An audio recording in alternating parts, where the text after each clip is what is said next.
del Mediterráneo, pues daros la bienvenida a este tercer webinar que celebramos ya desde marzo, que nos dijeron que teníamos que estarnos todos en casa tranquilos. Como sabéis, el club es un punto de encuentro de profesionales del marketing, de formación y de crecimiento personal y bueno, continuamos inspirándonos, pues adaptándonos a la nueva realidad que tenemos ahora. Hoy celebramos un webinar sobre cómo abordar una estrategia de Customer Experience desde un punto de vista integrador. Lo hacemos a través de nuestro socio pinchaki.es. Tenemos a David Maraña, que va a ser el encargado, que es Customer Data Manager de Pinchaki, y bueno, que será la persona encargada de darnos esta formación a lo largo de esta mañana. Supongo que después Amanda también lo dirá, pero bueno, el próximo 28 de abril a las 18 horas pues tenemos otro webinar sobre User Generation Data. Agradecer a Pinchaki.es y a David Mareña, pues bueno, la diferencia que ha tenido con el club y el poder compartir con nosotros sus conocimientos sobre Customer Experience. Y por mí nada más, Amanda, si quieres continuar tú. Vale, nada, pues yo sumarme a los agradecimientos de Bernardo a nuestro nuevo socio patrocinador pinchaki.es y por supuesto también a todos los que habéis encontrado un momento para conectaros y que juntos pues intentemos seguir inspirándonos en temas que rodean al marketing. Únicamente unas breves pautas para intentar que el webinar sea lo más cómodo para todos y operativo. Como habréis visto, os habrá salido un mensaje de que el webinar se está grabando, ¿vale? Eso significa que luego aquellos que os tengáis que ir a mitad o aquellos que queráis consultar algo, lo tendréis disponible. Eso también supone que las personas que queráis mantener la privacidad, si en algún momento queréis intervenir, que seáis conscientes de que si no queréis que vuestra cámara aparezca, pues que la mantengáis apagada, ¿vale? Igualmente, sí que os pediríamos, por favor, para que podamos escuchar bien a David y que esto sea más dinámico, que los micros estén apagados. Así evitamos también ruidos innecesarios y mejora la conexión. Lo mismo por las cámaras. Si mientras no estamos participando apagamos todas las cámaras, seguro que va todo un poco mejor. Y por último, nada, presentaros, como ha comentado Bernardo, a David Mareña, es Customer Data Manager en pinchaki.es. Cuenta con 8 años de experiencia recogiendo la voz del cliente en proyectos de Customer Experience, por lo tanto, seguro que nos ofrece una ponencia muy interesante. Y también lo último, comentamos que la ponencia va a durar alrededor de 40 minutos y luego habrá tiempo en el cual os invitamos a que, por favor, resolváis dudas, comentéis con David, expongáis casos similares en los que habéis participado también en experiencias de Customer Experience y se pueda generar un debate enriquecedor para todos. El debate se canalizará a través del chat que tenéis en la pantalla de la parte derecha. Podéis dejar vuestras preguntas y yo se las iré pasando a David para que podamos todos ir comentando, ¿vale? Así que por mi parte nada más, David, todo tuyo. Buenos días a todas y todos. Bueno, me sumo a los agradecimientos también al Club de Marketing del Mediterráneo, ¿no? por darnos también la voz para, pues, en la medida de lo que podamos, intentar aportar un poco de nuestra experiencia en este tema de Customer Experience. Entonces voy a compartiros ya pantalla para que podáis ver la presentación que hemos preparado. Espero que ya la estáis viendo, supongo que sí. Sí, se está cargando, pero sí, ya está en pantalla. Perfecto, gracias. Pues un poco como han hecho la introducción ya y el título de la propia presentación de lo que vamos a explicar hoy es bastante claro, es cómo nosotros desde Pinchaki entendemos la experiencia de cliente y cómo nosotros, y debería comprenderse desde cualquier punto de vista, ¿no? Como algo integrador, algo que tiene que empapar a toda la empresa y en eso vamos a poner especial énfasis en lo que vamos a presentar. Avanzo y así vemos un poco el índice de lo que vamos a ver y primero empezaremos haciendo una introducción a lo que es la experiencia de cliente y por qué deberíamos pensar en trabajarla. introduciremos el framework en el que nos sentimos más cómodos para trabajar experiencia de cliente y, por tercero, para profundizar un poco y aterrizar en algo más que sea aplicable, haremos un zoom en nuestra metodología que hemos presentado recientemente y que la hemos ido trabajando durante mucho tiempo y mejorando, para mejorar sobre todo en la parte de investigación de usuarios y que nos lleve a la definición del Customer Journey Map. Entonces, finalmente, como os comentaban Amanda o Bernardo, tendremos ese turno de preguntas para cualquier duda y aunque ahora no podamos resolver todo, posteriormente tendréis nuestro correo y la presentación os la entregaremos para que la tengáis también. Pues, sin más, voy a intentar no enrollarme demasiado en cosas que no aporten valor y cumplir esos tiempos para que todos podamos cumplir con nuestras agendas. Así que empezamos. Y voy a empezar hablando de una pequeña experiencia, una pequeña historia que me ha pasado recientemente, para ilustrar un poco lo que entendemos como experiencia de cliente. Esto es os sonará, es un autobús de donación de sangre en la ciudad que vivo. Yo vivo en Girona, y hace unos meses, fue en octubre, que por primera vez hice una donación de sangre. Lo había intentado otras veces, pero no había podido por razones de viajes o por medicaciones y demás. No había podido donar, y esta vez pues pude donar sangre y hasta aquí todo normal. Al cabo de unos pocos días, el Banc de Sang i Teixits me envió un correo electrónico en el que me informaba pues que habían analizado la donación, que los resultados eran correctos y que se podía utilizar esta sangre para transfusiones con pacientes. Además, me dieron el grupo sanguíneo y, bueno, una información que me pareció útil, pero bueno, hasta aquí todo bastante normal. Y llega un punto, al cabo de una semana exactamente, en el que recibo este SMS, en el que no sé si se lee muy bien, pero lo que viene a decir es: hoy tu sangre se ha enviado al Hospital Juan 23 para un paciente. Gracias por participar, ¿no?, en el programa de donación. Pues bueno, en ese momento lo que me ocurre a mí, y estamos hablando de experiencia de cliente, y aunque sea una donación de sangre, podemos hablar de experiencia de cliente perfectamente, lo que ocurre es que se despierta un sentimiento, ¿no?, de satisfacción, incluso de cierto orgullo, de decir: ostras, he podido ayudar y noto que se ha hecho realidad, ¿no? Esa donación ha sido útil realmente para alguna persona. Ha despertado una sensación o un sentimiento y he tenido una experiencia con esto gracias a esta interacción, como puede ser algo tan simple como un SMS. Pero bueno, la historia no acaba aquí. No acaba aquí y la vamos a cerrar con algo que ha pasado más recientemente. Si aquello era el mes de octubre pasado, hace unas pocas semanas, ya cuando empezaba todo el proceso en el que estamos ahora, ¿no?, con confinamiento, estado de alarma, etcétera, recibo un correo electrónico en el que se informa que ahora sigue siendo importante las donaciones de sangre, porque sigue habiendo gente que está necesitando transfusiones. ¿Qué ocurre? Estamos en un momento en el que han cerrado universidades, que son los puntos habituales de donación, los autobuses itinerantes como los de antes no funcionan, y además estamos todos pues preocupados o concienciados también de no salir de casa, etcétera.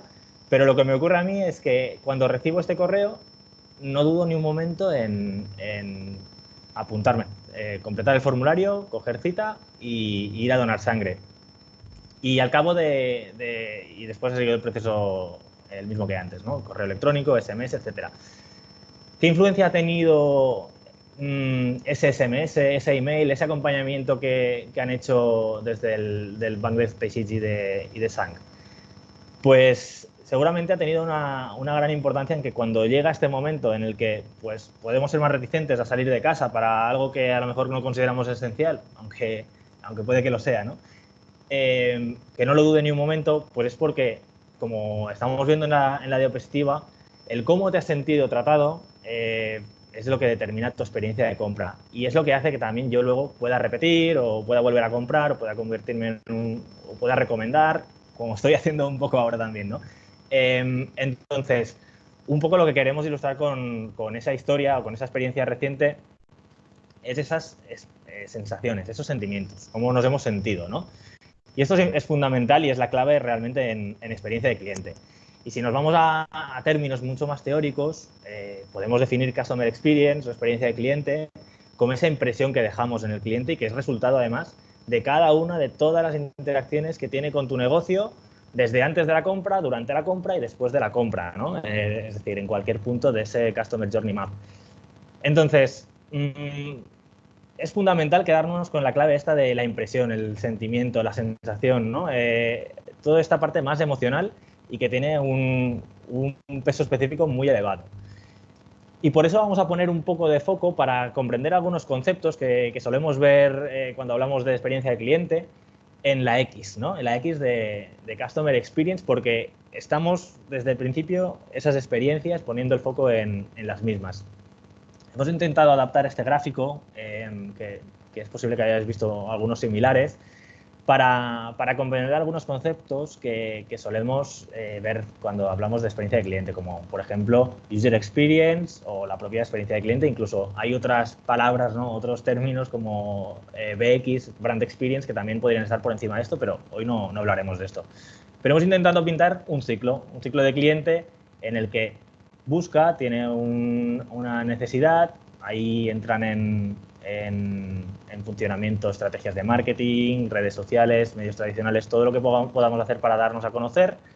El cliente sigue su proceso natural de compra, aprende, nos conoce, aprende, nos considera, compra, utiliza, recomienda y entramos en un bucle, ¿no? En el que depende del proyecto, de la empresa, pues puede ser más o menos circular y dependiendo también del ciclo de vida de cada cliente. Con todo esto, vamos a intentar diferenciar algunos conceptos que a veces nos llevan a confusión, ¿no? Como estamos viendo aquí, UX, como User Experience. Por intentar dejarlo muy claro, UX, hablamos de experiencia de usuario cuando nos centramos en la sensación o el sentimiento que nos despierta llevar una tarea a cabo en un producto concreto. Por ejemplo, si yo hago una compra online, pues la experiencia que tengo en el e-commerce de compra, estaríamos hablando de UX. Cuando hablamos de Customer Experience, en cambio, estamos recogiendo todos los puntos de contacto y el círculo azul lo intenta ilustrar, ¿no? Desde que empezamos con el anuncio hasta que vamos conociendo todo a la empresa, vamos considerando, incluso cuando ya hemos comprado en ese e-commerce, que podría ser lo que está en naranja de UX, hasta que hacemos uso del soporte también, recomendamos, todo eso es de experiencia de cliente. Entonces, la diferencia está entre el uso de un producto concreto o la experiencia global de compra. Luego podríamos entrar en la diferenciación de otras cosillas como, por ejemplo, UX no es usabilidad, pero bueno, eso daría para mucho más. No vamos a detenernos aquí y vamos a seguir avanzando para intentar cumplir un poco el tiempo que tenemos. ¿Por qué sea importante trabajar experiencia de cliente para una empresa? Esto es importante porque nos ayuda a generar más negocio, básicamente. Estudios como estamos viendo, nos dicen que se incrementan las ventas. Se incrementan las ventas porque los clientes desarrollan esa brand loyalty que nos interesa, ¿no? Somos capaces de retener a los clientes, que aumentar la repetición en las compras. Por lo tanto, con todo ello logramos aumentar las ventas de nuestro negocio. Otra parte que ayuda también en ese crecimiento de nuestro negocio, si trabajamos correctamente estrategias de experiencia de cliente, es la recomendación, que es algo que buscamos y es algo que tras cualquier experiencia de compra va a ocurrir, ¿no? Y que va a ser una de las fuentes de ingresos. Pues nuevos clientes y adquisición de nuevos clientes por recomendación podemos aumentarla por 5. Y finalmente, no solo es que trabajando de forma correcta experiencia de cliente vamos a tener un beneficio claro para nuestro negocio, sino que no trabajar correctamente la experiencia de cliente, incluso no trabajarla, puede suponer una pérdida de oportunidades de clientes, una pérdida de clientes actuales que no van a ser recurrentes. Incluso vamos a estar perdiendo eficiencia en los gastos que tenemos. Por ejemplo, si no conocemos a nuestro cliente, y luego entraremos en eso porque dentro de experiencia de cliente es fundamental conocer a nuestro cliente, si no lo conocemos, es posible que estemos invirtiendo nuestros esfuerzos en acciones que no tienen ningún retorno, porque podemos estar intentando abarcar todo, estar en LinkedIn, estar en eventos, estar en todos los sitios, y a lo mejor nuestro cliente no está aquí o no es ahí donde vamos a tener más eficiencia. Entonces también se ha estudiado, ¿no?, que supone una pérdida de eficiencia en los gastos de nuestra empresa si no trabajamos correctamente la experiencia de cliente y sobre todo lo conocemos bien. Pues bueno, visto esto, un poco introducción a lo que es la experiencia de cliente, cómo la comprendemos, cómo le ponemos mucho valor a esa X de experiencia, de sentimiento, de impresión que dejamos en el cliente, cuál es el beneficio y por qué deberíamos trabajar experiencia de cliente, vamos a intentar entrar en cómo hacerlo. Vamos a presentar en primer lugar nuestro punto de vista, que como dice el título de la presentación, es un punto de vista que intenta integrar a todos los estamentos, ¿no?, y a todos los actores que participan en esa interacción con el cliente. No hay forma de conseguir que una estrategia de experiencia de cliente sea exitosa si no logramos integrar a toda la empresa, integrar a todos los actores que van a participar en la generación de esa experiencia para el cliente. Y para ello presentamos la onda de cliente, que es el framework sobre el que nosotros trabajamos. Es un framework que ha desarrollado la asociación DEC, de la que somos socios, es la Asociación de Desarrollo de la Experiencia de Cliente, y es acorde totalmente con lo que estamos diciendo, porque contempla ese punto de vista holístico que necesitamos para poner en marcha y para que sea exitosa una estrategia de cliente.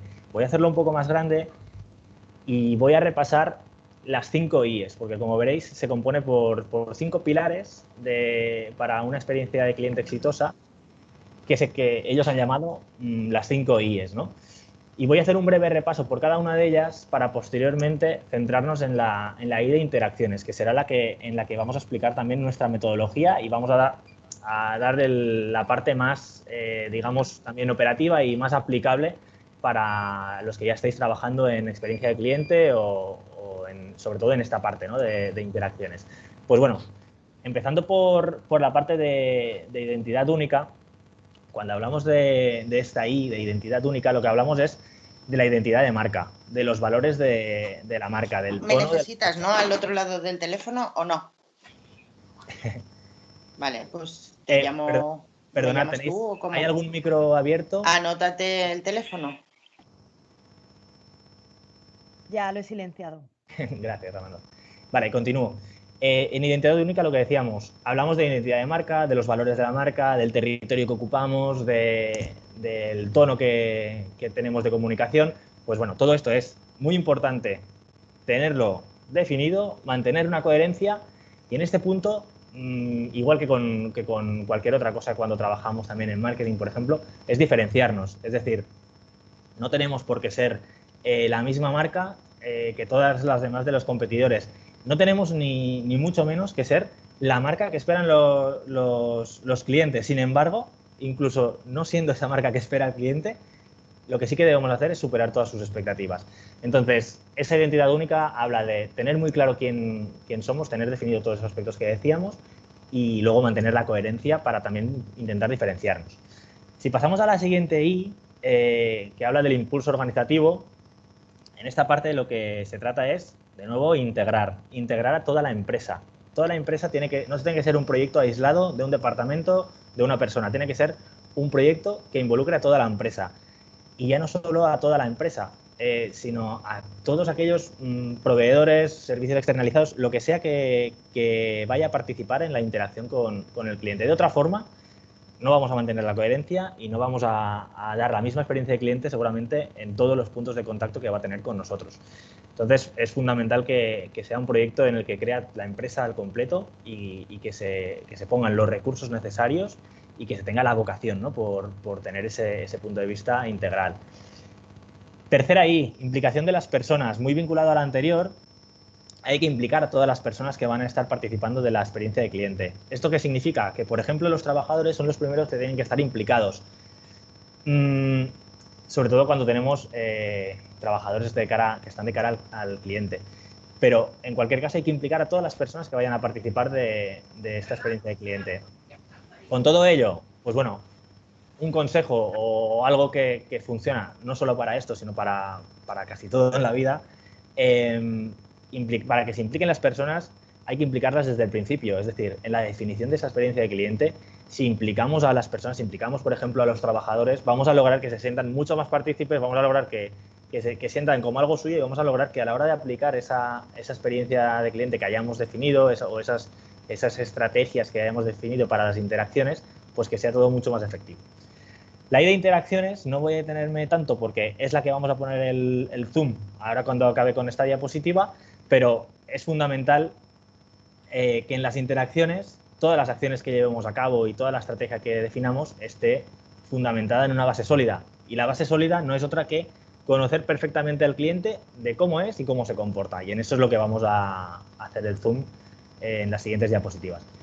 Y por último, la interpretación y acción. No nos sirve de nada todo lo que hacemos si no medimos, volvemos a medir y analizamos y además tomamos acciones que sean reactivas. En este punto, importante, medir de forma adecuada. En la experiencia de cliente somos un poco pesados, ¿no? Y soy un poco pesado ya en este rato en el tema de la experiencia, las emociones, las sensaciones, pues es importante introducir esos indicadores a la hora de poder medir correctamente una estrategia de experiencia de cliente. Si no medimos indicadores de este tipo, emocionales, no vamos a ser capaces seguramente de coger el pulso a nuestra estrategia y saber si estamos haciéndolo correctamente, dónde podemos mejorar, dónde tenemos que cambiar. Pues bueno, dicho esto, como os decía, vamos a pasar a la parte de interacciones y vamos a intentar aquí presentar nuestra metodología. ¿Cómo lo hacemos para sentar esa base sólida que nos permita generar una estrategia para que cada interacción con nuestros clientes sea memorable, ¿no? Pues bueno, nuestra metodología pasa por algo que, y aquí estoy todavía siguiendo el framework de DEC, pasa por definir esos arquetipos de cliente o buyer persona. En Pinchaki le tenemos la costumbre de llamarles buyer persona, definir el customer journey o el customer journey map más correctamente, esos momentos clave de interacción, los momentos de la verdad, los momentos de dolor, y con todo ello definir una experiencia que sea omnicanal, que involucre indicadores emocionales para el análisis de resultados y que además sea personalizada. Además es una de las tendencias a experiencia de cliente fundamental. La personalización nos permite que cuanto más personalicemos para todos los segmentos de clientes, más capaces vamos a ser de obtener buenos resultados. Pues bueno, sobre este punto, sobre esta I de interacciones, vamos a presentar nuestra metodología que justamente se centra en este punto. La hemos llamado así con un nombre muy chulo, ¿no? De CX Governance, pero bueno, intentamos ahora sí que hacer una parte más aplicada, ¿no? Para intentar trasladaros cómo nosotros trabajamos, cómo hemos adoptado metodologías que se utilizan en todo el mundo y cómo hemos intentado darle un punto diferencial y que personalmente nos ha dado un resultado de mayor calidad, introduciendo algunas diferencias que no habíamos visto trabajarlas para la definición de estos buyer persona o estos customer experience map. Con todo ello, vamos a intentar también entrar en algunos casos prácticos. Intentaremos pues, mantener la confidencialidad de los clientes con los que hemos trabajado, pero sí que vamos a ver casos prácticos para que bueno, se haga mucho más tangible lo que estamos diciendo. De hecho, esto que estamos viendo ya es un caso práctico de un cliente con el que trabajamos, pero que resume muy bien este cuadro de mandos lo que sería nuestra metodología, ¿no? Y brevemente, por explicarla, tenemos dentro de la metodología una fase de análisis que incorpora diferentes prismas desde el punto de vista que analizamos, una fase de definición donde definimos precisamente los arquetipos de cliente y los Customer Journey Maps, y por último una fase de implementación en el que en función del proyecto, y cada proyecto va a tener sus puntos de contacto, sus interacciones y por lo tanto las líneas de acción que se van a poner en marcha, la estrategia, ¿no? Cómo se implementa. Y finalmente siempre hay una retroalimentación, siempre hay una fase de medición, siempre hay un análisis y siempre hay una retroalimentación al trabajo que hemos venido haciendo. Pues bueno, vamos a empezar por la parte de análisis. Y para ello, lo primero que tenemos que hacer, y lo primero que hacemos, y esto ya es a la hora de poner en práctica, es hacer ese kickoff, ¿no? con el cliente. Lo que en este kickoff intentamos hacer es tener esa visión holística e integradora de la que hablábamos antes. Para ello, intentamos poner en contexto, ¿no? Las 3 puntos de vista. El interno, que tiene que ver con la empresa, con los objetivos de negocio, con su organización interna, las áreas, los departamentos, la implicación de todos. Aquí también intentamos trasladar, ¿no? La importancia de esa visión integradora que debemos tener para tener éxito. Intentamos involucrar al máximo a las empresas.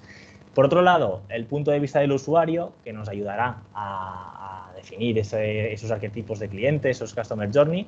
Y finalmente también tenemos en cuenta el entorno, todo el contexto, la demanda colectiva, la conversación que hay, los competidores, y aquí estamos introduciendo ya ese valor diferencial que os decía anteriormente. En segundo lugar, lo que hacemos es la investigación de usuarios. Este seguramente es el proceso más largo dentro de la metodología. En la investigación de usuarios lo que vamos a hacer es recoger toda la información de nuestros clientes para poder dar forma a esos buyer persona o arquetipos de clientes y a esos Customer Journey Map. Es decir, recogemos toda la información para saber quién es nuestro cliente, qué objetivos tiene, qué necesidades tiene, qué objeciones tiene, cómo se comporta, cómo es su proceso de compra desde antes, durante la compra, después. Vamos a intentar obtener toda la información mediante diferentes técnicas que ahora vamos a ir entrando en cada una de ellas. Vamos también a explicaros cómo lo hacemos nosotros por si sirve de ayuda para aplicar también en vuestro trabajo. Y antes de empezar a pasar por cada uno de los puntos, explico el primero, porque no tenemos una diapositiva específica para él. Y sí que hablamos de workshop y está relacionado con el punto anterior también del kickoff. Intentamos trabajar con workshops porque hemos comprobado que obtenemos información de mucha más calidad, lo obtenemos de forma mucho más dinámica, logramos mejorar mucho la participación y la implicación de la empresa y como consejos en este punto, lo solemos intentar hacer con una representación bastante heterogénea de la empresa, es decir, diferentes departamentos, diferentes estamentos, trabajadores. Intentamos que sea un workshop con una representación heterogénea, pero limitando también el número de participantes. ¿Por qué? Porque si empezamos a multiplicar el número de participantes, es decir, por ejemplo, de un departamento vienen 4, de otro vienen 3, de otro, al final lo que estamos haciendo también es introducir ruido y nos complican mucho estas sesiones. Entonces, limitar el número de participantes, pero tener una representación heterogénea, ¿no? de toda la empresa. Empezamos por esta parte. También como detalle ahora decir que durante estos días, ¿no? que estamos en casa, que no podemos trabajar como de costumbre y asistir presencialmente a reuniones o a este tipo de reuniones de trabajo, estamos trabajando también en remoto. Y hay herramientas como que ya habíamos utilizado porque con algún cliente, pues por ejemplo, para trabajar en Estados Unidos, que no nos venía bien desplazarnos allí, ¿no? Hay herramientas como Klaxoon, que la hemos utilizado, como os decía anteriormente, y ahora también, que nos permiten hacer estas dinámicas de workshop de forma remota y funcionan muy bien, son muy intuitivas y facilitan mucho el trabajo si queremos mantener esta metodología que realmente funciona. Entonces, también como consejo, ¿no? O como aportación en lo que estamos haciendo, también en remoto funcionan estas herramientas. Y bueno, como decía Bernardo también antes, veremos qué ocurre después de todo esto del confinamiento, pero seguramente que cambian nuestra manera de trabajar y estamos viendo muchas posibilidades que tenemos también de ser más eficientes en el trabajo en remoto. Seguimos y ahora sí que empezamos a entrar en detalle en diferentes técnicas y diferentes pasos de la investigación de usuarios. Aquí decir que no es estrictamente este orden cronológico del trabajo. Por ejemplo, los 2 últimos puntos se hacen en paralelo. Pero bueno, los vamos a intentar explicar en este orden y os explicamos el porqué. En primer lugar, cuando empezamos el análisis, siempre que se pueda y siempre que dispongamos de esta información, intentamos empezar por analizar bases de datos. En este punto, muy importante, y antes de empezar, formar un equipo en el que incluyan perfiles, como es el caso de este primer punto y esta primera técnica, con gente con perfiles de data analysis. Nosotros hemos incluido en equipos multidisciplinares gente de UX, gente de SEO, gente de data analysis, para tener una visión bastante integral también de lo que son los proyectos. En este caso, con participación de especialistas en matemáticas también, que nos han servido para ser mucho más eficientes, ser mucho más rigurosos y acertar mucho más en las definiciones que hacemos. Pues bueno, empezamos el trabajo de análisis de base de datos de clientes. Nos sirve para sacar clústeres, para sacar los primeros segmentos y para obtener los primeros comportamientos. Os explico el ejemplo que estáis viendo en la pantalla, porque bueno, nos ayuda a ilustrar cómo un análisis de una base de datos nos puede dar una introducción a comportamientos de cliente y nos puede ayudar ya a segmentar a clientes, y va a ser muy útil en las fases posteriores. Pues bueno, lo que estáis viendo aquí es un análisis de base de datos en el que se ponen en comparación, digamos, dos variables. Por un lado, están los tickets de compra, que son cada puntito que veis. Cada ticket de compra pues tiene un valor de gasto, ¿no? Cuanto más arriba, mayor ha sido el ticket de compra. Por otro lado, la otra variable que ponemos es la frecuencia. La distancia que hay entre los puntitos nos habla de la frecuencia. Pues bueno, lo que hemos obtenido en este análisis, y es un trabajo real que hicimos con un cliente, es un comportamiento de un segmento de clientes muy representativo de esa base de datos, que por un lado hace compras muy frecuentes y de muy bajo valor, y por otro lado hace compras no tan frecuentes, periódicas, con una periodicidad exacta, de hecho todos los fines de semana, y además que tienen un valor mucho más alto. Nos están dando ya un primer segmento que nos ayuda a conocer comportamiento de cliente, y nos va a servir mucho en las siguientes fases. Vamos avanzando y lo vamos a ir viendo. La segunda fase lógica normalmente suele ser entrevistas de clientes, también entrevistas internas, pero esto normalmente lo hacemos previamente. Entrevistas internas hablamos de trabajadores, hablamos de responsables de áreas, esto lo hemos hecho también. Intentamos que los workshops nos ayuden para ello, pero también podemos hacer entrevistas internas. Pero en este punto nos centramos en entrevistas a clientes de esa base de datos. Pues bueno, cuando venimos de la fase anterior, de analizar la base de datos, otra de las cosas que obtenemos, aparte de ya primeros segmentos y comportamientos, es que determinamos a quién vamos a entrevistar para tener una muestra representativa de los diferentes potenciales tipos de clientes que tenemos según lo que hemos analizado en base de datos. Pues en este caso, por ejemplo, sigue siendo el caso del mismo cliente, y estáis viendo el resultado de las entrevistas, es decir, un resultado cualitativo, porque en este caso se hicieron 11 entrevistas. Ya tenemos una primera información que va a ser muy práctica para definir los Customer Journey Maps. Ya tenemos diferentes etapas que siguen los clientes según nos explicaron en las entrevistas. Ya tienen diferentes comportamientos por diferentes perfiles. Cada una de los sectores son diferentes perfiles o perfiles preliminares que obtuvimos del trabajo de análisis de base de datos. Incluso dentro de ellos hay diferencias sociodemográficas que nos permiten pues, que cada color de línea identifique a ellos. Incluso ya desde las entrevistas vamos a tener mucha información, y luego, complementándolo con todo lo demás, nos va a ser muy, muy útil para definición de esos arquetipos de cliente, de los Customer Journey Map. Importante, o consejos que os damos, más que consejos, es cómo lo hacemos nosotros y cómo nos funciona para que las entrevistas realmente sean de valor. En primer lugar, hay que tener muy en cuenta que las entrevistas no pueden ser una plantilla que tengamos previamente preparada o que hayamos utilizado otra vez. Podemos basarnos en una base, en una entrevista base, pero tenemos que personalizarla siempre, porque tenemos que tener muy claro qué información queremos obtener. Ni en todos los proyectos, ni en todos los clientes vamos a tener los mismos objetivos, ni vamos a tener la misma información de partida, ni vamos a tener los mismos vacíos de información que rellenar. Pues tenemos que tener muy claro qué queremos obtener de la información que vamos a sacar de las entrevistas, y en base a ello hacer los cuestionarios correctos. Eso muy importante en primer lugar. En segundo lugar, una de las preguntas que se suelen hacer mucho: ¿cuántas entrevistas debemos hacer? Nosotros partimos de hacer un mínimo de 5 entrevistas. En función del cliente y del proyecto, vamos subiendo de 5 en 5 las entrevistas, normalmente. En el caso que estáis viendo, por ejemplo, se hicieron 11 entrevistas. Pues que no es ni 5, ni 10, ni 15, pues hicimos 11. Pero venía determinado también por el análisis de base de datos. nos decía que con 11 entrevistas seríamos capaces de obtener una muestra representativa de todos los diferentes perfiles preliminares que teníamos en base de datos. Pero como base empezamos por 5 entrevistas y a partir de ahí vamos subiendo según la complejidad o según la información que vamos obteniendo o la información que debamos seguir rellenando porque no hemos conseguido, ¿no?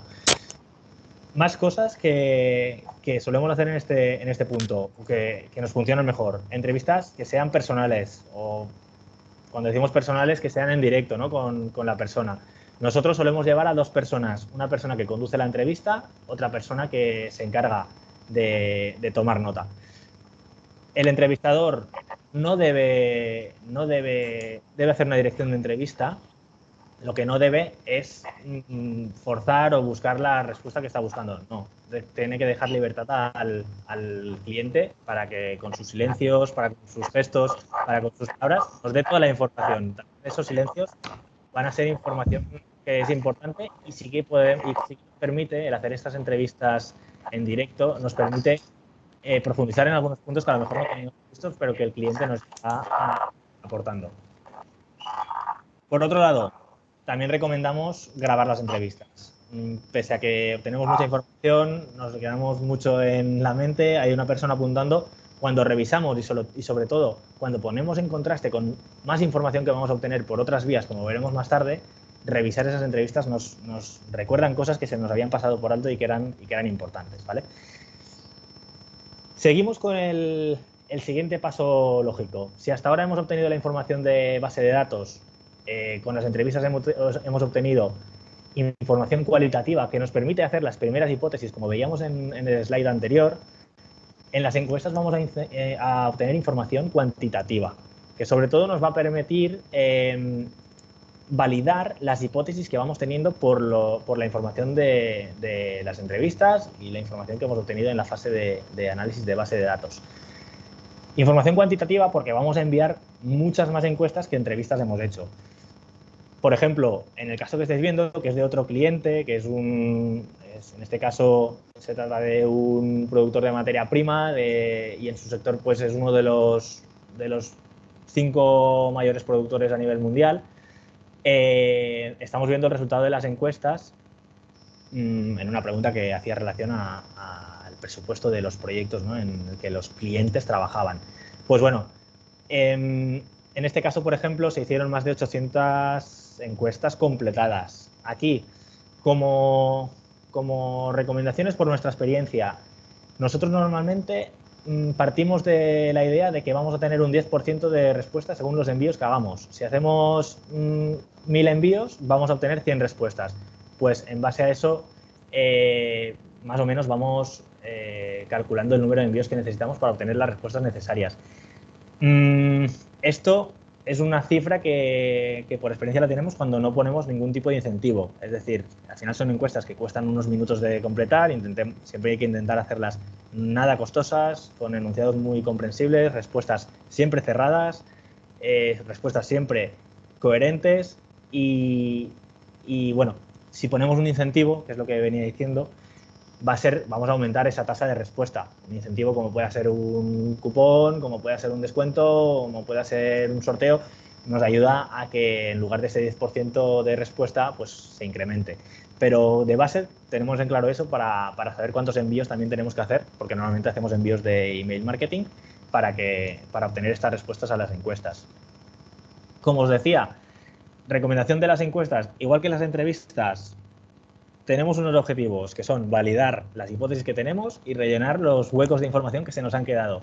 Pues con encuestas con respuestas cerradas, muy importante esto para poder luego hacer un análisis eficiente y que sea el ordenador el que está haciendo el análisis y que no sea la persona el que está categorizando todas las respuestas, pues obtenemos esa información que nos ayude a la validación y a rellenar huecos de información. De nuevo, en cuestionarios que tienen que ser personalizados para cada proyecto. Y aquí hacemos mención de una técnica de estadística descriptiva, y ya os hemos hablado antes de tener especialistas en data analysis, pues nos acompañan todo el proceso, y en este caso una técnica de agrupación que utilizamos normalmente, que es K-means, nos permite establecer esas agrupaciones de las variables. Aquí, esto también es un caso real. Hemos quitado las etiquetas porque bueno, se podía intuir con quién estábamos trabajando, pero lo que nos ayuda es de forma totalmente estadística obtener qué variables son las que clasifican a nuestros clientes.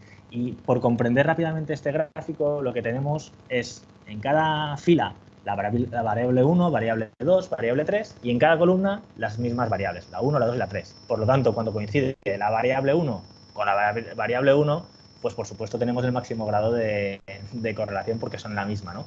Pero si nos fijamos aquí, por ejemplo, hemos encontrado una variable clasificadora para este buyer persona y lo obtenemos de una forma muy rigurosa y que nos sirve para dar pasos muy sólidos y establecer esa base sólida de conocimiento de cliente que es fundamental para luego definir la estrategia de experiencia de usuario. Vale, seguimos y llegamos a lo que os decía antes. Esto no es por orden cronológico, de hecho se hace en paralelo y normalmente lo obtenemos antes de hacer las entrevistas y antes de hacer las encuestas.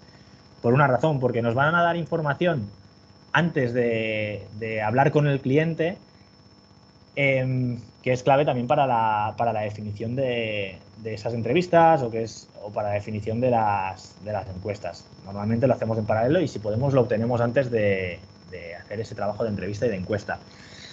¿Qué hacemos aquí? Hacemos un estudio de demanda colectiva y esta es la parte diferencial que hemos introducido en nuestra metodología y que hemos presentado recientemente también a los premios DEC que os comentábamos antes de la Asociación de Desarrollo de Experiencia de Usuario. Y la parte diferencial viene de aquí, de introducir un estudio de la demanda colectiva desde dos perspectivas. Por un lado, la demanda implícita, que es la parte que estáis viendo en este slide, de qué buscan las personas. Y aquí hemos utilizado herramientas que habitualmente utilizan los SEOs para los estudios de demanda en buscadores, herramientas como Ahrefs, herramientas como Semrush, que son las que tienen seguramente las bases de datos, o Sistrix, las bases de datos más potentes del mercado para conocer la demanda que existe en buscadores. Y como decía, obtenemos información sobre la demanda implícita, de lo que está buscando y lo que le interesa a nuestro cliente. Para ello, el resultado que obtenemos va mucho más allá de poder preparar una entrevista o incluso va mucho más allá de luego generar o trabajar en una estrategia de posicionamiento SEO, porque esto es información que vamos a utilizar para también una estrategia SEO que nos permita visibilidad y por lo tanto descubrimiento. Va mucho más allá, porque de hecho, si sabemos cómo un cliente está buscando información sobre un producto, y en este caso podemos ver cómo buscan los clientes información sobre productos, pues podemos saber qué es lo que más le preocupa.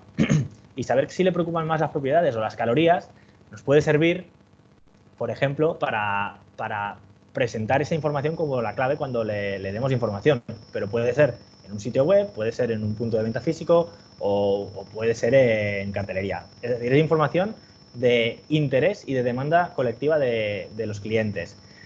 Esta es la primera perspectiva y el primer punto de vista que introducimos, y luego esa demanda colectiva también la introducimos desde la demanda explícita expresada, es decir, hacemos una escucha social que nos permite saber qué dicen los usuarios. Por un lado, antes teníamos qué buscan, qué les interesa, esa necesidad de implícita, y ahora estamos viendo qué dicen. Y aquí no hacemos escucha social en redes sociales y en medios digitales. Aquí hacemos uso de herramientas de escucha social, y en nuestro caso, por ejemplo, utilizamos Brandwatch para hacerlo, seguramente la conocéis, y nos permite, pues, tras trabajar nosotros lo que hacemos es preparar unas queries que nos permitan rastrear aquello que nos interesa para nuestro proyecto, y la herramienta lo que hace es scrapear toda la conversación pública. Por supuesto, las conversaciones de perfiles privados en redes sociales pues no tenemos acceso, como no puede ser de otra forma, y obtenemos esa información de lo que están diciendo. Y aquí, por ilustrar un poco la importancia de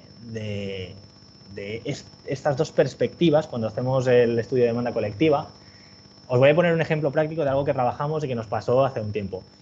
Trabajando para un cliente que comercializaba pues medicamentos de potencia sexual, por no decir la marca, hicimos este trabajo, y lo que vimos, y aunque es evidente, tiene consecuencias directas en la estrategia que elijamos, es que mientras que en redes sociales, por ejemplo, se expresaba en términos de mejorar la relación de pareja, etcétera, en buscadores lo que buscaba era problemas de erección, buscaba potencia sexual, cómo mejoro, etcétera.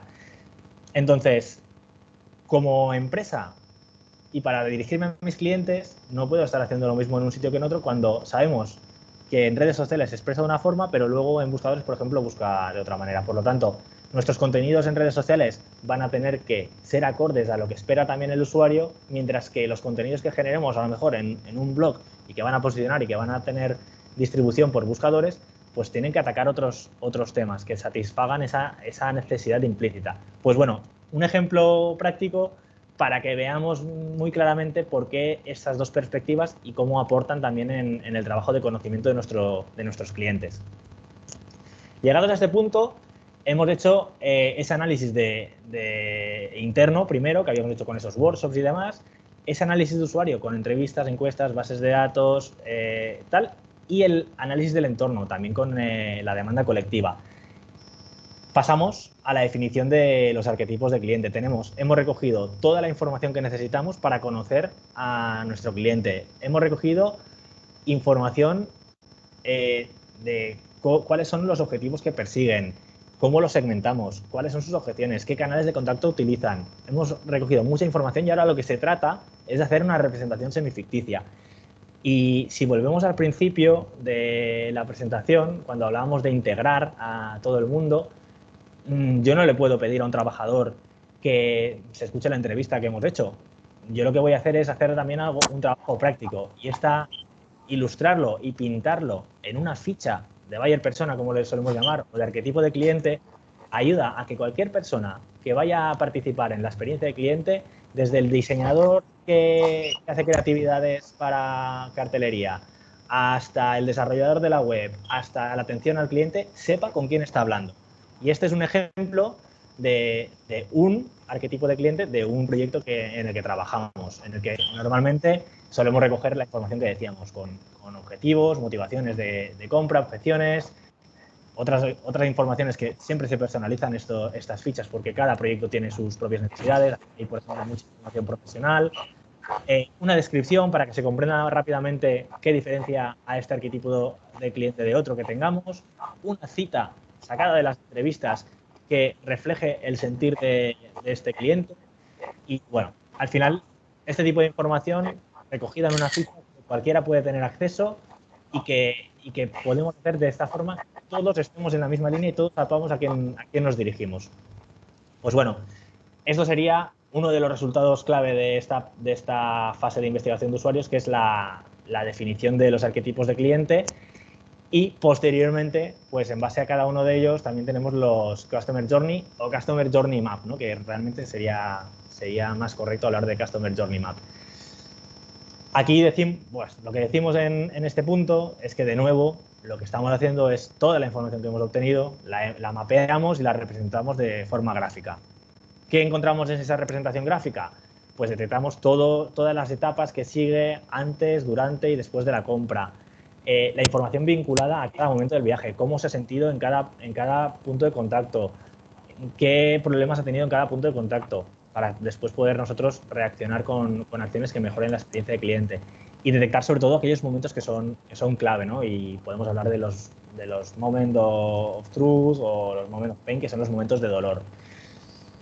En base a ello, imprimimos de nuevo una fotografía, algo que todo el mundo va a poder acceder y todo el mundo va a poder conocer cuando tiene un punto de contacto con un cliente, de dónde viene antes y dónde va a parar después. Pues dentro de la empresa es fundamental que esto sea integral.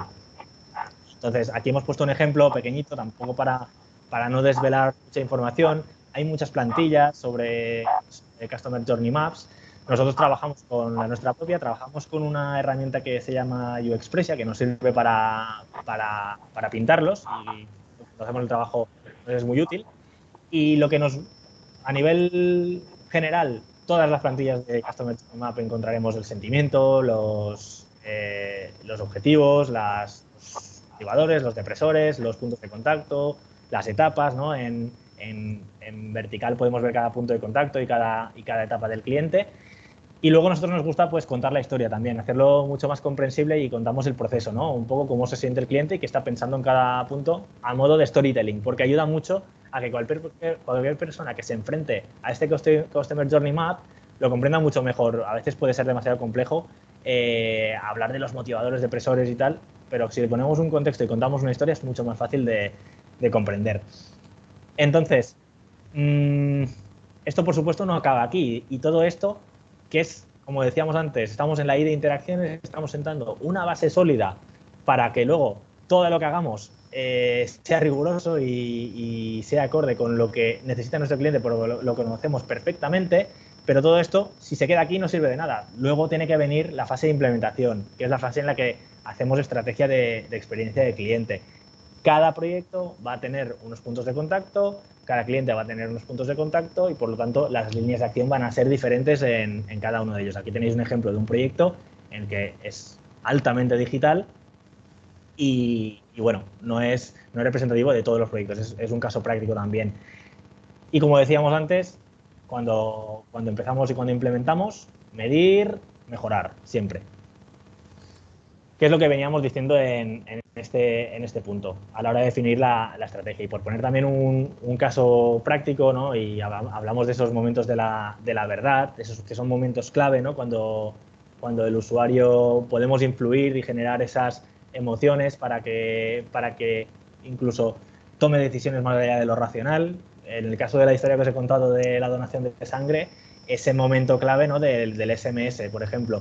Pues bueno, en este caso práctico, que es el mismo Customer Journey Map que veíais antes, nosotros acostumbramos también a poner una fila que sea de acciones. Y lo hacemos cuando estamos haciendo todo el proceso de acciones que vamos a llevar a cabo, que tienen diferentes puntos de contacto, acciones que pueden ocurrir en eventos, en ferias, por email, teléfono, por el boca a boca, y que son acciones que van desde ofrecer un desarrollo tecnológico a nuestro cliente, por ejemplo, porque una de las motivaciones que tiene es hacer más visible su negocio, le podemos ofrecer una solución tecnológica, por ejemplo, hasta estar presentes en un evento porque nuestro cliente está ahí. Pues son acciones, pero ¿qué es lo importante realmente, ¿no? Es ahí donde vamos a construir la experiencia de cliente. Con el Customer Journey Map o el arquetipo de cliente solamente no logramos nada. Siempre hay que activar. Y bueno, llegados a este punto, intentamos recapitular, porque de conocer perfectamente a nuestro cliente nos va a permitir tomar las decisiones correctas a la hora de generar nuestra estrategia de experiencia de cliente, y con todo ello, y lo que decíamos antes, experiencia de cliente es importante porque nos va a ayudar a generar más negocio, y recordamos que lo logramos desde el punto de venta de la recomendación, de aumentar las ventas, la repetición, la retención de nuestros clientes también, y sobre todo que nos libramos de no hacer o hacer una mala o de tener una mala experiencia de cliente, de desperdiciar nuestra eficiencia en gastos o también de perder clientes o oportunidades de clientes que finalmente no van a comprar con nosotros. Y para cerrar, y estamos muy de acuerdo con esta cita de Peter Drucker, porque además representa muy bien la parte diferencial que os explicábamos, que hemos introducido en nuestra metodología, que muchas veces algo de lo más importante es escuchar lo que no se dice. Y es uno de los puntos que hemos introducido en nuestra metodología y que por experiencia nos ha dado un valor adicional y nos ha mejorado la calidad de nuestros resultados y de ser rigurosos, ¿no? A la hora de sentar esas bases de conocimiento de cliente. Y con esto, la presentación, no sé si he estado en el tiempo que esperábamos, pero he intentado ir al grano. Pues nada, David, muchísimas gracias por esta perspectiva de este entorno integrador de la estrategia de Customer Experience. Como os comentábamos, ahora tenemos media hora un poco pues para que podamos debatir, hacerle preguntas a David. Como ha comentado él, luego también cuando os enviemos el webinar y la presentación os mandaremos también su contacto, porque bueno, pues por ejemplo has estado mencionando herramientas y hay algún tema que no se ha podido profundizar, que igual tenéis dudas y se ponen a vuestra disposición desde pinchaqui.es para que podáis continuar un poco con algún tipo de dudas, ¿vale? Entonces, os animamos a que nos vayáis dejando las preguntas por el chat o vuestros comentarios. Yo los iré leyendo y pasándoselos a David. Si nos queréis dejar también vuestro nombre y dónde trabajáis, pues es más fácil que os identifiquemos. Y si queréis conectar las cámaras para luego hacer alguna concreción sobre la pregunta, pues también encantados de que forméis parte de la conversación.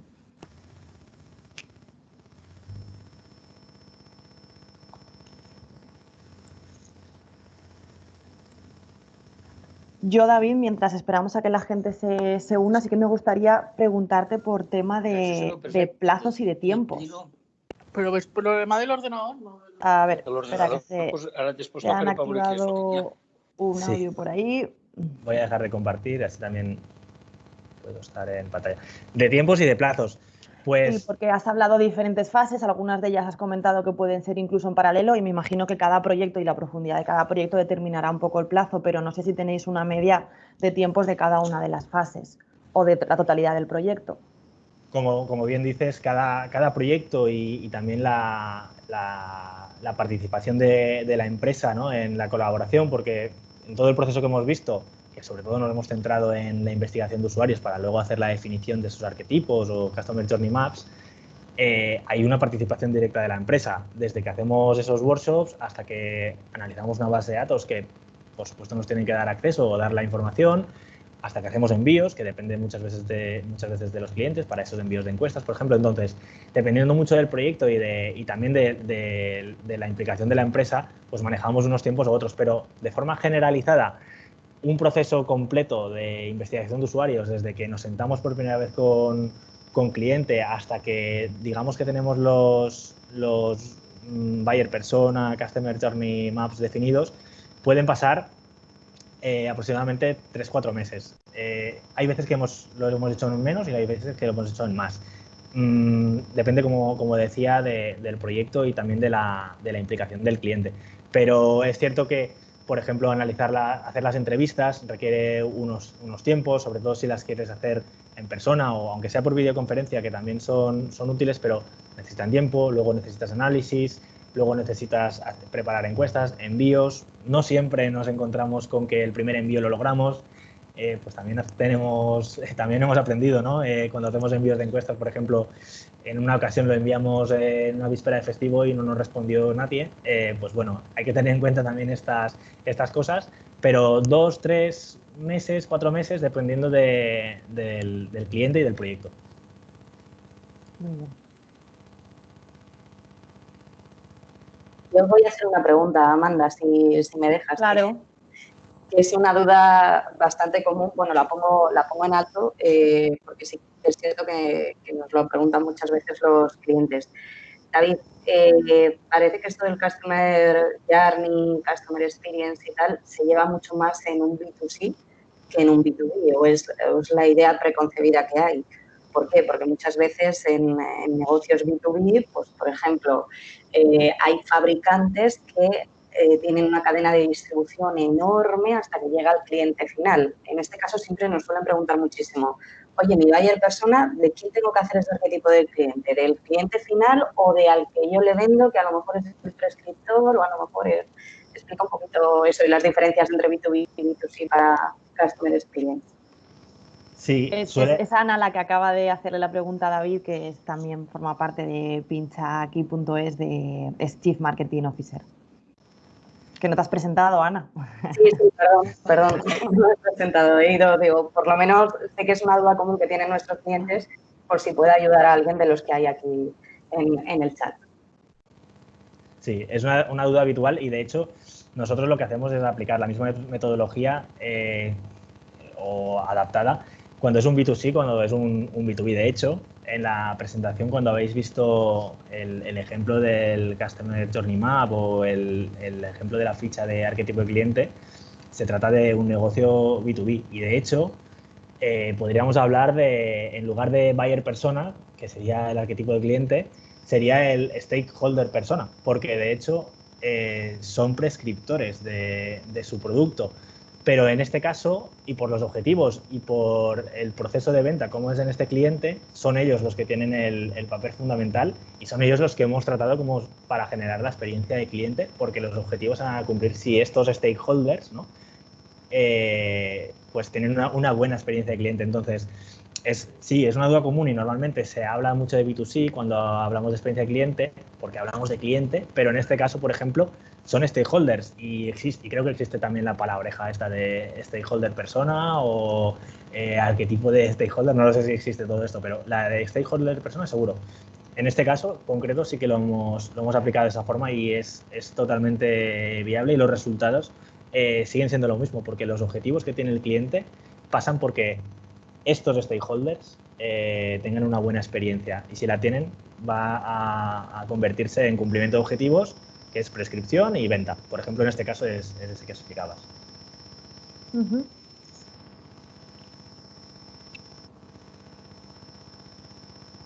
No sé si alguien más quiere hacer alguna duda. Sé que hay gente conectada que también son expertos en este tema, que seguro que pueden aportar algo a la conversación o también poner casos prácticos de cómo trabajan ellos. Y si no va entrando ninguna pregunta más o nadie quiere hacer algún comentario, pues cerraremos el webinar. Vamos a dejar un poco de tiempo, si queréis, a ver si alguien se anima.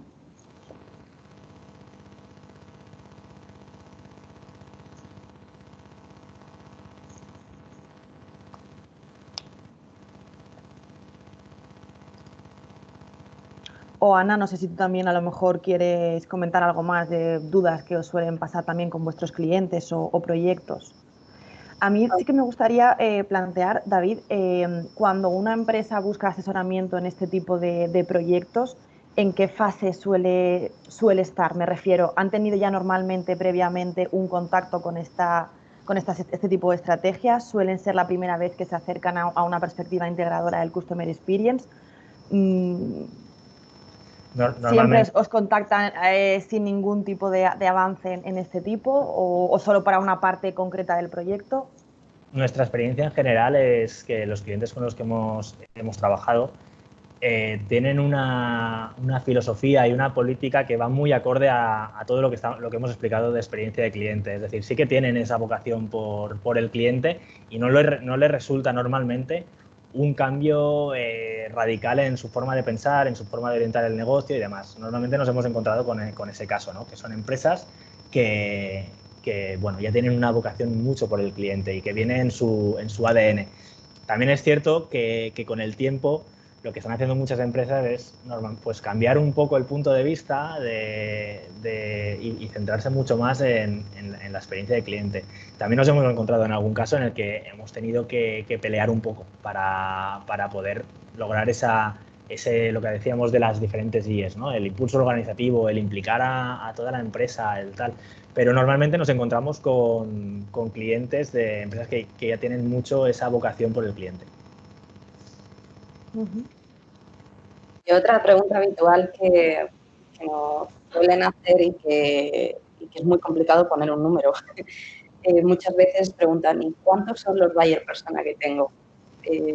Pues eso, te explico un poco, David, y el por qué no hay un número exacto ni de buyer persona, ni de customer journeys, ni nada de esto. Es la pregunta que todo el mundo querría responder, pero yo creo que no hay una respuesta que dé un número. Nosotros hemos tenido proyectos de tener 2 buyer persona o 2 arquetipos de clientes y proyectos que hemos tenido 12 arquetipos de cliente. Y viene determinado por la naturaleza de los proyectos. Hay que tender a minimizarlos porque intentar agrupar, intentar segmentar y hacer el mínimo número posible, pero en este caso y aplicando la metodología que tenemos, desde que la aplicamos tenemos bastante seguridad de que los arquetipos de cliente que definimos, con toda esa estadística descriptiva que habéis visto, las técnicas de correlación, de agrupación, nos permiten ser bastante rigurosos a la hora de obtener los diferentes perfiles o los diferentes arquetipos de clientes. Pero no hay un número. Lo que sí que hay que intentar es hacer la agrupación máxima viable que nos permita diferenciar los segmentos reales de clientes que tenemos, normalmente en base a los objetivos que tienen, pero hay otras veces que las variables clasificadoras pueden ser otras. Pero ya os digo, hemos tenido proyectos de 2 a 12 arquetipos de clientes y han venido dados por las necesidades también de cada proyecto. Me pregunta una asociada por WhatsApp, me dice, ¿cuál es la principal dificultad que veis en los clientes a la hora de definir el buyer persona? La principal dificultad, la principal dificultad que nosotros nos encontramos es el acceso a la información. No siempre tenemos la capacidad de hacer un análisis de base de datos como el que os hemos presentado. No siempre tenemos la capacidad de hacer envíos de encuestas en la profundidad de la que os hemos presentado, porque no siempre se disponen de esas herramientas en las empresas para hacerlo. Entonces, nosotros, si os fijáis, hemos tenido una muestra de más de 11 entrevistas, ahí el cliente participa y abre a sus clientes a ti para que los entrevistas en su nombre y para que cojas la información. Pues bueno, de esa forma es genial.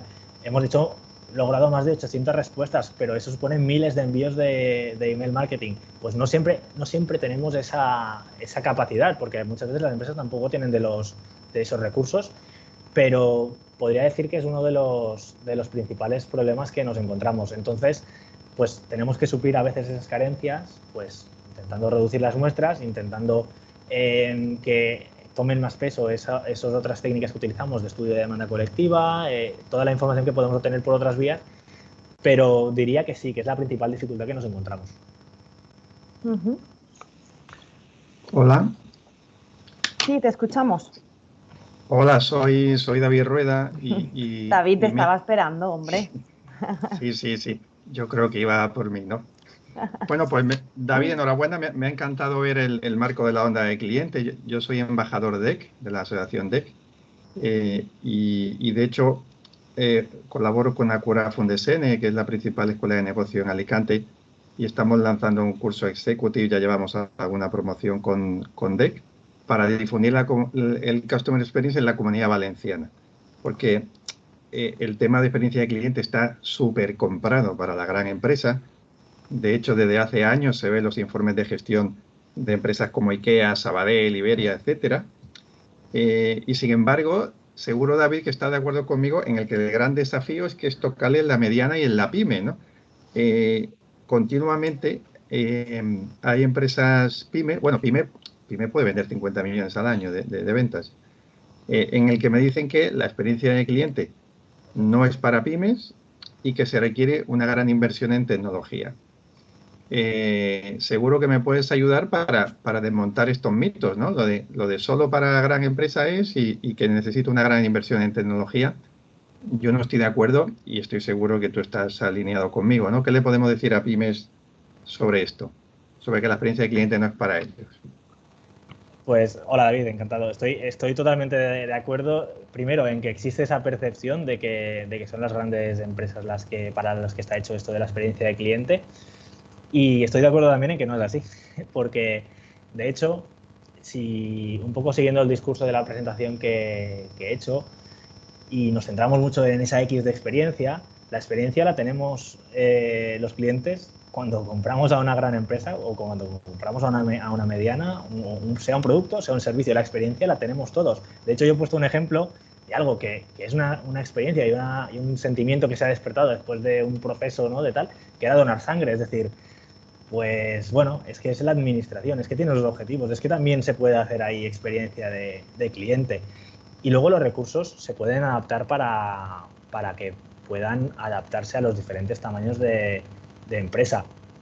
De hecho, nosotros también hemos llevado a cabo estrategias de experiencia de cliente, en la mayor parte de los casos con grandes empresas, eso es así, porque creo que sigue habiendo esa percepción, pero también hemos iniciado con pequeñas empresas y que hemos puesto soluciones tecnológicas que son abordables por cualquier empresa prácticamente, que nos permiten mejorar mucho. Primero, obtener el conocimiento de quién es nuestro cliente y cómo se comporta, y a partir de aquí empezar a modelar esa experiencia de cliente con soluciones que son adaptables también a la pequeña y mediana empresa. Entonces estoy totalmente de acuerdo en que tenemos que lograr cambiar, ¿no?, esa perspectiva, y desde DEC estoy seguro que también se hace mucha fuerza y que para lograr, ¿no?, ese cambio en la mentalidad. Totalmente de acuerdo, David, gracias. Gracias. Gracias, David, por participar. Hola Amanda, si me permites, Claro. me gustaría hacer un comentario y una pequeña duda que me ha surgido. Bueno, me presento, soy Rafa y formo parte del equipo de experiencia de cliente con Zoom. Y bueno, me gustaría ver esa vinculación que parte del estudio de la demanda colectiva, ¿no? Esta parte diferencial que comentabas desde las dos perspectivas, la demanda implícita y la explícita. ¿Se me escucha? Sí, ¿no? Sí, sí. Me parece que se ha perdido. Y cómo vincular esa información que se obtiene un poco más quizás desestructurada, vincularla con esa información más analizada y estructurada que tenemos y que han formado ya esos buyers persona. Es decir, tenemos unos arquetipos ya definidos o no, ¿no? Y cómo esa información que obtenemos de este estudio de demanda colectiva puede encajar o puede casar con unos arquetipos concretos. No sé si me he expresado bien en la pregunta, David. Hola Rafa, pues a ver, voy a intentar responder sobre lo que he interpretado yo al menos. creo que sí he explicado bien. Un detalle que es que lo decía durante la presentación, y es que aunque lo hemos puesto al final, realmente el estudio de demanda colectiva no lo hacemos al final, lo hacemos en paralelo. Y lo hacemos en paralelo y tiene una influencia clara en la definición de los cuestionarios de entrevistas, pero también de encuestas. Lo que nos aporta primero de todo ese estudio de demanda es que podemos modelar de forma mucho más precisa los cuestionarios que hacemos para las entrevistas. Es decir, sabiendo cuál es la demanda colectiva, podemos hacer unos cuestionarios de entrevistas en los que seguramente olvidemos menos cosas que podemos plantear al cliente para que nos responda y nos dé información que si no hiciésemos ese estudio previamente o en paralelo. Entonces, en primer lugar, nos ayudan a la hora de si los principales mecanismos para obtener información del cliente son entrevistas y son encuestas, nos ayuda primero para que esas entrevistas y esas encuestas sean que sean más, digamos, válidas, ¿no? o que nos den mayor rigurosidad. Y luego, nosotros en segundo lugar, sí que hemos podido determinar perfiles, por ejemplo, que no encontramos en base de datos o que no encontramos en la entrevista, pero que los hemos encontrado por demanda en colectiva. Y te pongo un ejemplo. En el caso que decíamos, encontramos un perfil de persona que no quedaba nada claro ni en base de datos ni en entrevistas, pero sí que en la demanda colectiva detectamos un perfil de persona con motivaciones por la ecología y por la sostenibilidad. Pues bueno, es un perfil que lo podíamos intuir, pero que no venía en las entrevistas que se hicieron inicialmente en análisis de base de datos, no se veía claramente ese perfil. Seguramente no lo hubiésemos descubierto si no fuera por el estudio de demanda, porque sí que hay una demanda colectiva sobre ese tipo de productos, sobre ese tipo de empresas con ética de sostenibilidad, etcétera, que lo podemos detectar por ahí. Entonces, sí que podemos realmente vincular el estudio de demanda a la obtención de esos arquetipos de cliente, y en casos como este concreto nos ayudaron incluso a no basarnos en una intuición, sino en la demanda real que existe para comprender que existe un perfil que a lo mejor no venía dado ninguna entrevista, y de hecho se hicieron alguna entrevista más para poder atacar este perfil. No sé si he respondido a la pregunta tampoco. Sí, perfectamente. O sea, yo lo veo en dos términos, ¿no? Si una empresa ya tiene muy bien definidos los buyers, aunque la información siempre es dinámica y tiene que ir cambiando, te sirve para detallar esas cuestiones quizás que no han surgido en esta investigación interna, esta información interna que ya tenemos. Y por otro lado, si estás iniciando ese proceso, pues es una información que te sirve para modelar esa formación de cuestionarios, entrevistas cualitativas. Perfecto. Muchas gracias. Gracias, y súper importante lo que has dicho de que es algo dinámico y que es algo vivo. Los arquetipos de cliente, los Customer Journeys, no se hacen una vez y están cerrados, sino que son algo que va a evolucionar porque las personas evolucionamos y y estoy totalmente de acuerdo en que son algo dinámico. Aquí, si me permitís, hola Rafael, soy Ana, CMO de pinchaqui.es, soy compañera de David. Lo ha explicado David perfectamente, pero quiero dar un punto de vista más. ¿Qué conseguimos con esto de la demanda colectiva? Si os fijáis, lo que sucede normalmente, por ejemplo, cuando salen las encuestas del CIS, ¿qué es lo que pasa?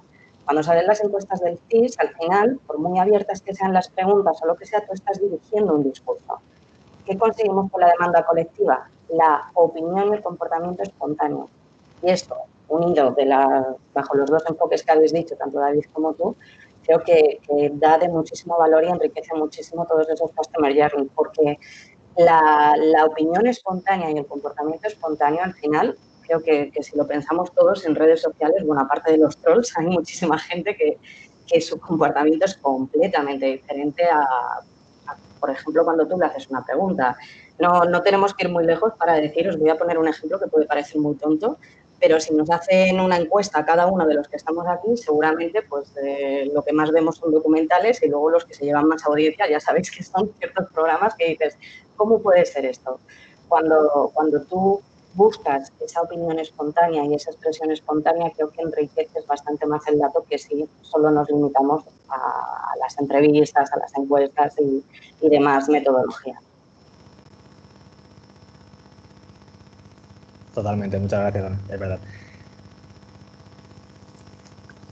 Pues no sé si alguien más quiere hacer alguna última pregunta.